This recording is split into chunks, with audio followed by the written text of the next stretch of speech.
ఏంటి రాహుల్, స్కూల్లో స్పోర్ట్స్ ఆడుతున్నారా ఏమన్నా? ఆడుతున్నాం తాతయ్య. ఏమేమి స్పోర్ట్స్ ఆడుతున్నారు? క్రికెట్, బాస్కెట్బాల్, వాలీబాల్ ఆడుతున్నాం తాతయ్య. టోర్నమెంట్లు కూడా జరుగుతున్నాయి. అవునా? కానీ జాగ్రత్తగా ఆడండి, దెబ్బలు తగిలించుకోబాకు, మళ్ళీ పుళ్ళు మానవు. సరే, ఎగ్జామ్స్ ముందు ఇబ్బంది అవుతుంది. కాసేపు ఇక్కడ కూర్చొని పోతుందా? కూర్చో. ఏంటి రాహుల్ ఇంకా? తాతయ్య, నేను మీరు ఇంట్లో మాట్లాడుతుంటే విన్నాను, ఇంకా మా స్కూల్లో కూడా మాట్లాడుతుంటే విన్నాను. అసలు పొదుపు అంటే ఏంటి? పొదుపు అంటే డబ్బే కాదు, దేన్నైనా అతిగా ఖర్చు చేయకుండా మితంగా వాడుకోవడాన్ని, మితంగా ఖర్చు చేయడాన్ని పొదుపు అంటాం. మా స్కూల్లో డబ్బు దాచిపెట్టుకుంటే పిసినారోడు అంటున్నారు, నువ్వేమో అదే కరెక్ట్ అంటున్నావు. నేనెప్పుడన్నాను రాహుల్? ఇందాకన్నావు కదా తాతయ్య. అవునా? అవును. డబ్బులు ఖర్చు పెట్టకుండా మనుషులు ఎలా బ్రతుకుతారు రాహుల్? మనకు ఎంతవరకైతే అవసరం ఉందో అంతవరకే ఖర్చు పెట్టుకొని దానికి మించి ఖర్చు పెట్టకూడదు అన్నాను. ఇందాక మీ నాన్నకి మీ మామయ్యకి మధ్య జరిగిన సంభాషణ విన్నావు కదా? నాకు ఒకటి అర్థం కావట్లేదు తాతయ్య. నాన్న మామయ్య ఇద్దరు ఒకే ఉద్యోగం చేస్తున్నారు, కానీ నాన్న దగ్గర డబ్బులు లేవు, మామయ్య దగ్గర చాలా డబ్బులు ఉన్నాయి. అదెలా? ఎందుకంటే మీ నాన్నేమో డబ్బును దుబారా చేశాడు, మీ మామయ్య డబ్బును పొదుపు చేశాడు. అదిగో తాతయ్య, నువ్వు మళ్ళీ దుబారా అనే పదం వాడావు. అసలు ఈ దుబారా, పిస్నారి, పొదుపు వీటి గురించి నాకు వివరంగా చెప్పండి. చెప్తాను రాహుల్, చెప్తాను. ఉదాహరణకు నువ్వు రోజుకు 100 రూపాయలు సంపాదిస్తున్నావు అనుకో, నీకు కొన్ని ప్రాథమిక అవసరాలు ఉంటాయి కదా. తాతయ్య, ప్రాథమిక అవసరాలంటే ఏంటి? ప్రాథమిక అవసరాలంటే తిండి, బట్ట, ఇల్లు, చదువు, వైద్యం, వీటన్నింటినీ ప్రాథమిక అవసరాలు అంటారు. అలాగా? అలా సంపాదించిన 100 రూపాయలు ఏ అవసరం లేకపోయినా ఏ రోజుకు ఆ రోజు పూర్తిగా ఖర్చు పెట్టడమే దుబారా. మనకి ఎంతవరకు అవసరమో అంతవరకే ఖర్చు పెట్టుకొని మిగతాది దాచుకోవడం పొదుపు. కడుపుకు తిండి కూడా సరిగ్గా తినకుండా ఆ 100 రూపాయలను అలాగే దాచుకోవాలనుకోవడం పిసినారితనం. బాగా చెప్పావు తాతయ్య. ఇక్కడ చిన్న కిటుకుంది రాహుల్. డబ్బుకున్న ముఖ్య లక్షణం ఏమిటంటే నువ్వు పొదుపు చేసిన సొమ్ము అలాగే ఉండిపోదు, ఏదో రకంగా దాని విలువను పెంచుకుంటుంది. ఎలా?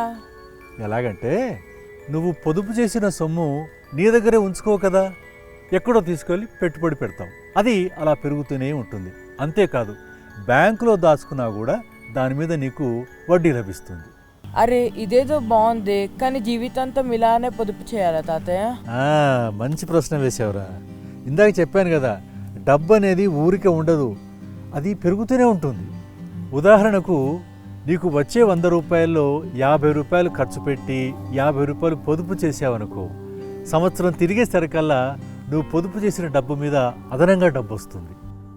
ఉదాహరణకు 50 రూపాయలు రావడం మొదలైందనుకో, ఈ 50 రూపాయలు నీ రోజువారీ ఆదాయం 100 రూపాయలు, 50 + 100 150. 150 రూపాయల్లో నువ్వు ఎప్పటిలాగే సగం అంటే 75 రూపాయలు ఖర్చు పెట్టుకున్నా కూడా 75 రూపాయలు పొదుపు చేసుకోవచ్చు. ఇలా కొద్ది రోజులు పొదుపు చేసినా కూడా నీ జీవన ప్రమాణం మెరుగవుతుందన్నమాట. అయితే నీకొక చక్కని కథ చెప్తాను. ఇది జానపద కథ, నీకు అర్థమయ్యేలాగా మన భాషలో చెప్తాను. ఓ, అలాగే తాతయ్య. ఒక ఊరిలో గోపాల్, శంకర్ అనే 2 స్నేహితులు ఉండేవారు. వాళ్ళు సముద్రం ఒడ్డున తినుబండారాలు అమ్ముకునే వ్యాపారం చేసేవాళ్ళు. ఒకరోజు తుఫానొచ్చి వాళ్ళ దుకాణాలు మొత్తం కొట్టుకుపోయాయి. దానితో వాళ్ళు ఉపాధి కోసం వేరే ప్రాంతాలకు వెళ్లాలని నిర్ణయించుకున్నారు. గోపాల్, మనిద్దరం ఒకే వైపు కాకుండా వేరువేరు దిక్కులకు వెళ్దాం. అలాగే శంకర్, నువ్వు పడమర వైపుకు వెళ్ళు, నేను తూర్పు వైపుకు వెళతాను. కానీ వెళ్లే ముందర ఒక షరతు పెట్టుకుందాం. షరతా? ఏం షరతు? 2 సంవత్సరాల పాటు మనం సాధారణ జీవితం గడపాలి. అలాగే మనం ఎంత సంపాదించినా అందులోంచి రోజుకు 50 రూపాయలు మాత్రమే ఖర్చు చేయాలి. ఇలా 2 ఏళ్ల పాటు గడపాలి. ఆ తరువాత మనం తిరిగి వచ్చి ఇక్కడే కలుసుకుందాం శంకర్. అలాగే గోపాల్. అలా అనుకుని ఇద్దరూ చెరోవైపుకు వెళ్లారు. అలా తూర్పు వైపుకు వెళ్లిన శంకర్ బాగానే కష్టపడి పనిచేయసాగాడు. అనుకున్న షరతు ప్రకారం రోజూ 50 రూపాయలు మాత్రమే ఖర్చు పెట్టి మిగతాది దాచిపెట్టేవాడు. ఒకరోజు అతను మార్కెట్ గుండా నడిచి వెళ్తుంటే ఒకచోట చనిపోయిన చేపలను అమ్ముతుంటే చూశాడు. ఈ చేప ఎంత? 50 రూపాయలు. అనుకున్న షరతు ప్రకారం 50 రూపాయల్లోనే వస్తుంది కదా, అంటే నేను మాట తప్పనట్టే. అలా అనుకున్న శంకర్ ఆ చచ్చిపోయిన చేపను కొనుక్కొని వండుకొని తిన్నాడు. అలా ప్రతిరోజూ చచ్చిపోయిన చేపలను తిన్నాక కొద్ది రోజులకు బతికున్న చేపను తినాలనిపించింది. చచ్చిపోయిన చేపను తిని తిని నోరంతా రుచి లేకుండా పోయింది. ఈ బతికున్న చేప ధర ఎంత? 80 రూపాయలు. అనుకున్న దానికంటే 30 రూపాయలే ఎక్కువ కదా. అయినా గోపాల్ మాత్రం ఇచ్చిన మాట తప్పడని గ్యారెంటీ ఏంటి? అతను ఖచ్చితంగా మాట తప్పే ఉంటాడు. అలా ఆలోచించిన శంకర్ బతికున్న చేపను, ఆ తర్వాత మాంసం తింటూ మందును తాగుతూ ఏ రోజు డబ్బు ఆ రోజు ఖర్చు చేయసాగాడు. అలా ఏడాదిన్నర గడిచేసరికల్లా అతనికి అక్కడ పని అయిపోవడంతో తినడానికి తిండి కూడా దొరకని పరిస్థితి ఏర్పడింది. అప్పుడు అతనికి గోపాల్ను చూడాలని అనిపించింది. అనుకున్నదే తడవుగా గోపాల్ ఉన్న చోటికి బయలుదేరాడు. పెద్ద బంగళా, దాని ముందర ఉన్న పెద్ద తోటను చూసి ఆశ్చర్యపోయాడు శంకర్. అబ్బా, ఎంత పెద్ద ఇల్లు! బాగానే సంపాదించాడు గోపాల్. నాకేమైనా సహాయం చేయకపోతాడా? అడిగి చూద్దాం. మిత్రమా, కుశలమా?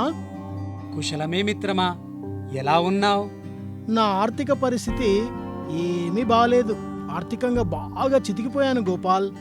నువ్వే ఏదైనా దారి చూపాలి నాకు. సరే శంకర్, ఆకలి మీద ఉన్నట్టున్నావు. మంచి ఆకలి మీద ఉన్న తనకు గోపాల్ మంచి విందు భోజనం పెడతాడని అనుకున్న శంకర్కు నిరాశ ఎదురైంది. శంకర్ను తన తోటలోకి తీసుకుపోయి ఒక చిన్న చింత మొక్కను చూపించి దాని చిగురును వండుకుని తినమన్నాడు గోపాల్.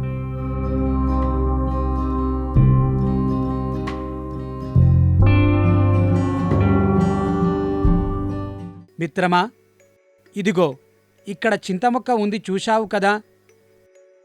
అక్కడ గదిలో నీకోసం బియ్యం, స్టవ్వు ఏర్పాటు చేసి ఉంచాను. ఈ మొక్కకు ఉన్న చిగురును తీసుకొని ఆ బియ్యంలో వేసుకొని ఉడికించుకొని తిను. ఎప్పుడైతే ఈ మొక్కకు ఉన్న చింత చిగురు మొత్తం అయిపోతుందో అప్పుడు వచ్చి నన్ను కలువు, నీకు మంచి పనిప్పిస్తాను. ఓ, అలాగే గోపాల్. మిత్రుని మాటలకు ముందుగా ఆశ్చర్యపోయినా సరేలే ఇదెంతసేపు అనుకొని ఆ చింతమొక్క చిగురును కోసుకొని 3 రోజుల్లో తినేసి గోపాల్ దగ్గరకు వెళ్ళాడు శంకర్. శంకర్, రారా. గోపాల్, నువ్వు చెప్పినట్టుగా చింతమొక్కకున్న చిగురంతా వండుకుని తినేశాను. నాకు మంచి పని ఇప్పిస్తానన్నావు కదా. అయ్యో, దానిదేముంది మిత్రమా, కాని దానికన్నా ముందు ఇంకో పని ఉంది. నా వెంట తోటలోకి రా.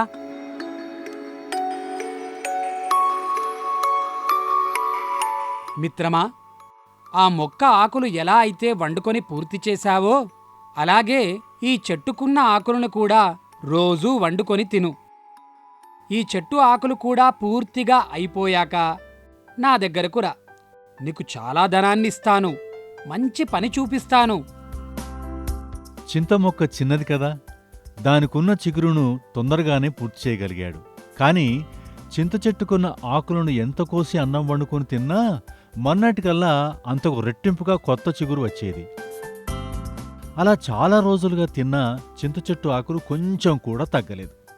దాంతో తనను అవమానించడానికే గోపాల్ ఇలా చేశాడని భావించిన శంకర్ కోపంగా గోపాల్ దగ్గరకు వెళ్ళాడు. మిత్రమా, రారా. ఇది నీకు న్యాయమా గోపాల్? నాకు సహాయం చేస్తానని ఆశ పెట్టి నన్ను ఎగతాళి చేస్తావా? ఇంతగా అవమానిస్తావా? నేనేం మోసము ఎగతాళి చెయ్యలేదు మిత్రమా. ఇది మోసం కాక మరేంటి గోపాల్? నేను చేసిన పనిలో అంతరార్థాన్ని నువ్వు గ్రహించలేదు మిత్రమా. అంతరార్థమా? నువ్వు మొక్క యొక్క చిగురును తొందరగా తినేశావు. అంటే నీ సంపాదనను ఏ రోజుకారోజు తినేశావు. అందుకే నీ దగ్గర ఏమీ లేదు. కానీ నేను మొక్కగా ఉన్నప్పుడు దాని చిగురును కోసుకోలేదు. అంటే ఏ రోజు డబ్బు ఆ రోజు ఖర్చు పెట్టకుండా దాచుకున్నాను. ఆ మొక్క పెరిగి చెట్టుగా మారేంత వరకు ఆగాను. చూశావుగా, చెట్టుగా పెరిగాక నువ్వు ఎన్ని ఆకులు కోసినా ఇంకా ఇంకా కొత్త ఆకులు పుట్టుకొస్తూనే ఉన్నాయి. ఇప్పుడు నన్ను చూడు, నేను ప్రారంభంలో ఒక షరతు ప్రకారం రోజుకు 50 రూపాయలే ఖర్చు పెట్టి మిగతాది దాస్తూ వచ్చాను. ఇప్పుడు నేను ఎంత డబ్బు ఖర్చు పెట్టినా, నీలాంటి వాళ్లకు ఎంత సహాయం చేసినా నా డబ్బు తరగదు. ఈ విషయం నీకు తెలియజెప్పడానికే నీతో ఆ పని చేయించాను. అంతేకాని వేరే ఉద్దేశం లేదు మిత్రమా. అయ్యో మిత్రమా, ఎంత అపార్థం చేసుకున్నాను నిన్ను. ఇక ముందు నేను కూడా నీ బాటలోనే పయనిస్తాను.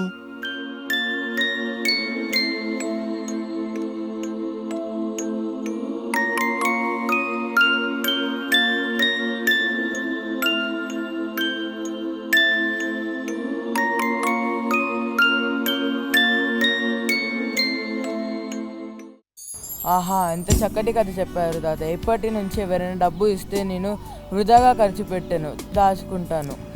మరి ఇప్పుడు డబ్బు యొక్క విలువ, దాన్ని ఉపయోగించే విధానం గురించి అర్థమైందా నీకు? అర్థమైంది తాతయ్య. ప్రతి వాళ్ళు కూడా ఇలాగే ఆలోచిస్తే దుబారా తగ్గి వ్యక్తిగత ఆదాయం పెరగడమే కాకుండా జాతీయ ఆదాయం కూడా పెరుగుతుంది. అవునా? అర్థమైందా? అర్థమైంది. పద ఇంటికి వెళ్దాం, పద.